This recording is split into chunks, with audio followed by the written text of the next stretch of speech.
جی تو آپ بتائیے گا، آج آپ پہنچے ایک بار پھر سے، کیا ہوا آج، کیا بات ہوئی آپ کی؟ چیف صاحب سے ملاقات ہوئی آپ کی؟ نہیں، میں چیف صاحب کے تو کل انہوں نے ایک وہ جو جج ہے منہا صاحب ان کو ڈیزگنیٹ کر دیا تھا، لیکن میں چاہ رہی ہوں کہ دیکھیں ججز کے ساتھ مجھے اصل میں اب بہت ترس آ رہا ہے۔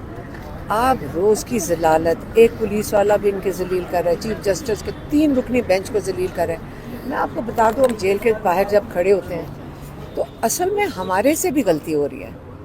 ہم یہ ریئلائز ہی نہیں کر رہے کہ یہ ججز کے اوپر کتنا پریشر ہوگا۔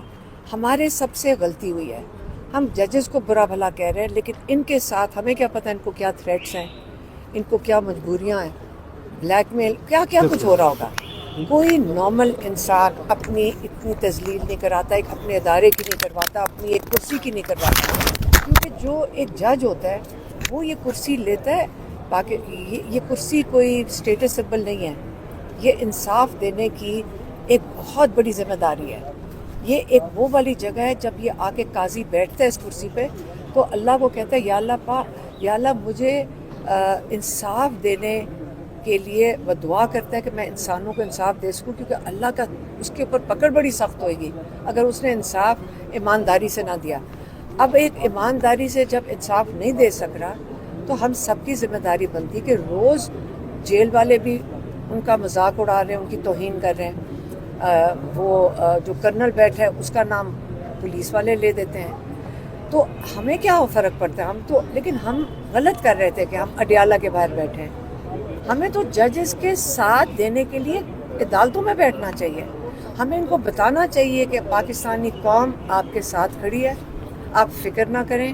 جب ہماری جو کیا کہتے ہیں کلیکٹیو پاکستانیوں کی جو طاقت ہے، ایک کلیکٹیو طاقت ہے، ہم آپ کے سپورٹ کریں گے تاکہ آپ ہمیں انصاف دے سکیں، تاکہ ہماری عدالتوں کے ساتھ جو ایک سسٹمیٹکلی بڑا پلان طریقے سے ان کو کلیپس کیا جا رہا ہے، ہمیں ان کے پیچھے کھڑے ہوں گے تو یہ کھڑے ہوں گے۔ جو عمران خان کہتے ہیں رول آف لا، آج ہمارے سامنے سٹیپ بائی سٹیپ کوئی سازش کے تحت ہمارے ججز کو بالکل دبوچا جا رہا ہے۔ یہ دنیا میں نہیں ہوتا، کیونکہ آپ کو پتہ نا ونسٹن چرچل کا سب سے مشہور کال ہے اس کا، لوگوں نے ان سے پوچھا کہ ہمیں بڑی فکر ہے کہ ہم یہ جنگ جیتیں گے کہ نہیں، دوسری جنگ عظیم، تو اس نے کیا کہا تھا؟ پہلے یہ بتائیں ہماری عدالتیں انصاف دے رہی ہیں، ہم یہ جنگ نہیں ہاریں گے۔ عدالتوں کی بات کی تھی، تو جب تک ہماری عدالتیں اگر انصاف دیں گی تو ہمیں پھر کسی ہندوستان کی بھی فکر نہیں ہے۔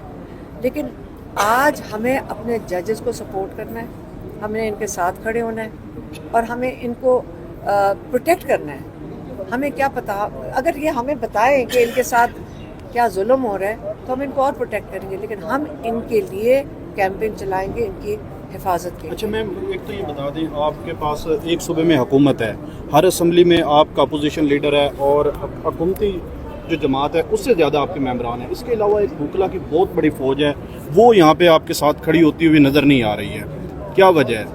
دیکھیں ہمیں فوج ہم یہاں کوئی جنگ تو نہیں لڑنے جا رہے ہیں، ہم تو عدالت میں آئے ہیں۔ آپ ایسے بات کرتے ہیں کہ پیچھے پتہ نہیں ہمیں یہاں جنگ لڑنی ہے کورٹ میں، جنگ تو نہیں لڑ رہے۔ آپ کس لیے فوج چاہیے؟ آپ یہ کیا سسٹم ہے؟ ہم اگر اکیلے بھی آئیں نا ایک عدالت میں، ایک اکیلا انسان باہر سے اٹھ کے آئے عدالت کے اندر، وہ انصاف مانگنے آتا ہے تو اس کو انصاف ملنا چاہیے۔ آپ کہتے ہیں کہ جی پیچھے 200 بندہ کھڑا ہو، کیوں؟ جج کے صاحب کے سامنے جائیں گے، انصاف مانگیں گے، اور یہ ان کی یہی عدالتوں کا کام ہوتا ہے۔ اگر نہیں مل رہا تو یہی میں نے کہا کہ اگر ججز کی کوئی مجبوری ہم ان کے ساتھ کھڑے ہوں گے اور ان کے لیے کیمپین کریں گے انشاءاللہ۔ آج امین منہاج صاحب کی عدالت میں آپ کا کیس تھا، تھوڑا سا بتائیے گا کہ کیا آپ کی گفتگو ہوئی ان سے، ابھی کیا آرڈر ہم وغیرہ نے ہے؟ جج صاحب کو کہا کہ دیکھیں جج صاحب ان لوگوں کو سزا دیں جو آپ کی توہین کر رہے ہیں ججز کی روز۔ یہ ہمیں اپنے انصاف کی فکر ہے کہ اگر ججز ان کو سزا نہیں دیں گے تو یہ تو روز توہین کریں گے ججز کی، روز۔ آپ وہاں جیل کے باہر جا کے بیٹھ کے دیکھیں تو وہ ہنستے ہیں، آگے سے پولیس والے بھی ہنستے ہیں، وہ کہتے ہیں کہ کرنل صاحب کو پوچھو، وہ اصل میں باس کرنل ہے، ججز کو سمجھتے کچھ نہیں، 3 رکنی بینچ کو انہوں نے کاغذ کا ٹکڑا سمجھ دیا، سڑکوں کے اوپر ٹرک کھڑے کر دیتے ہیں۔ تو آپ یہ مجھے بتائیں کہ کسی کو ڈر ہی نہیں ہے جج کا. عام جو اصلی انصاف کے حالات ہوئے اس کے اندر پولیس والے کانپیں گے اگر انہوں نے جج کی عدالت کے آرڈر کی اگر توہین کی. ان کو پتہ ہے کہ ان کو 6 مہینے سزا مل سکتی ہے ہمارے قانون کے مطابق. تو جج صاحب سے میں نے تو یہی ریکویسٹ کیا کہ آپ کی روز یہ آپ کو ڈس اوبے کر رہے ہیں, آپ کی ضلالت ہے ہمارے کورٹس کی, آپ ان کو 6 مہینے کی سزا دیں ساروں کو جو یہ ان کی نافرمانی کر رہے ہیں آرڈرز کی. انہوں نے کیا کہا پھر جج صاحب؟ جج صاحب نے کہا وہ 12 بجے کیس کی کوئی پتہ نہیں رپورٹ منگوا رہے ہیں, رپورٹ منگوائیں گے, اس کے بعد 12 بجے ہم سارے واپس ادھر تشریف لے آئیں گے. رپورٹ تو وہ طلب کرا لیں گے, اگر بالفرض یہاں سے کیس کو غیر معینہ مدت تک کے لیے یا دوبارہ سے ملتوی آگے کر دیا جاتا ہے سماعت کو, آج دوبارہ سے ملاقات کا دن بھی ہے تو آپ پھر بھی جائیں گے اڈیالہ میں ملاقات کے لیے؟ دیکھیں آج دیکھیں پارٹی کے لوگوں کی ملاقات کا دن ہے, اور آپ پاکستان میں بڑی سیریس ایمرجنسی ہوئی ہوئی ہے ابھی انڈیا کے ساتھ جو معاملات ہیں. مطلب انڈیا نے آپ کو اٹیک ان کے جموں اور کشمیر ہوا ہے, یہ مقبوضہ جموں اور کشمیر میں اٹیک ہوا ہے, انڈیا میں نہیں ہوا, یہ وہاں پہ ہوا ہے. تو اگر مقبوضہ کشمیر میں اٹیک ہوتا ہے سیدھا پاکستان کے اوپر کیسے بلیم آ گیا؟ اور آگے سے یہاں سے جواب کس قسم کے جا رہے ہیں؟ ہمیں تو شرم آ رہی ہے کہ انٹرنیشنل نیوز کیا بن رہی ہے, ہماری طرف سے کوئی جواب ہی نہیں جا رہا. آپ ذرا انٹرنیشنل نیوز تو دیکھیں, پاکستان کو آپ نے خود ہی مجرم قرار دے دیا ہے جس طرح آپ کا رویہ اس بات کے اوپر.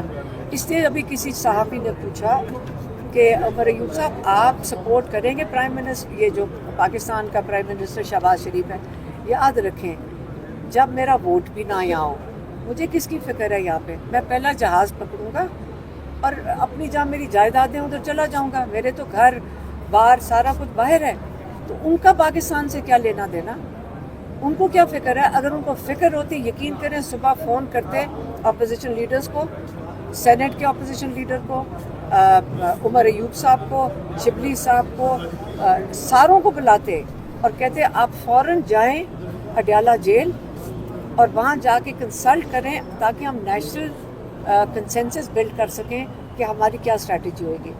وہ الٹا کہہ رہے ہیں کہ عمران خان کو ہی نہ ملو. یہ آپ کا خیال ہے ان کو یہ انٹرسٹ ہے کہ پاکستان میں مشکل میں, ان کے تو اپنے ارادے ٹھیک نہیں لگ رہے ہیں. یہ جو پاکستان کی جو حکومت ہے اس وقت, مجھے تو ان پہ شک ہو رہا ہے یہ کیا کر رہے ہیں, یہ کیا ہمیں اس دلدل میں جان کے پھنسایا جا رہا ہے تاکہ اس کے بعد ہمیں پھنسا کے یہ جہاز پکڑ کے ملک چھوڑ کے چلے جائیں. تو کیا شہباز شریف صاحب اتنے بااختیار ہیں کہ وہ اپوزیشن لیڈر کو فون کریں اور کہیں اڈیالہ میں عمران خان سے ملاقات کر لیں؟ تو پھر گھر جائیں, جہاز پکڑیں اور ابھی چلے جائیں. پاکستان کا مذاق تو نہ بنائے نا. پاکستان جس مشکل میں اس وقت, ہمارے بارڈرز کی حفاظت کون کرے گا؟ شہباز شریف نے کرنی ہے. عاصم منیر آ کے بتائے پاکستان کو, اگر وہ چلا رہا ہے تو وہ آ کے بتائے. یہ جی پتہ نہیں سیکیورٹی کا وہ میٹنگ اس وقت کرنے لگے, کس کے بغیر؟ عمران خان کے بغیر. عمران خان کے بغیر سیکیورٹی میٹنگ ہو سکتی ہے؟ اگر کوئی آپ میں سے سمجھتا ہے, آپ نے ان کے لائر بھی بند کر دیا, آپ نے ان کو آئسولیشن میں ڈال دیا, کیوں؟ یہ کس قسم کی اسٹریٹجی ہے کہ جو ایک سب سے بڑا لیڈر ہے پاکستان کا, جہاں پہ آپ نے اگر لوگوں کو ساتھ لے کے چلنا ہے, کیسے چلنا ہے؟ دنیا میں کیا طریقہ کار ہوتا ہے؟ آپ نے لوگوں کو ساتھ لے کے چلنا ہے تو آپ ان کے جو ان کے نمائندے ہوتے ہیں ان کو آپ ساتھ بٹھاتے ہیں. تو سب سے 3.5 کروڑ ووٹ لینے والا جو شخص ہے اس کو آپ نے جیل میں آئسولیٹ کیا ہوا ہے. آپ سب سے پہلے اس سے پاس یہ سارے بھاگے جائیں, عاصم منیر بھاگا جائے کہ بتائیں اب ہم کیا کریں, کیونکہ وہ ایکس پرائم منسٹر بھی ہیں, ان کو پتہ ہے. کیونکہ جب پچھلی دفعہ قصہ ہوا تھا تو عمران خان کے فیصلے تھے اور عمران خان نے صحیح فیصلے کیے تھے اور پاکستان کی وقار اور عزت رکھی تھی.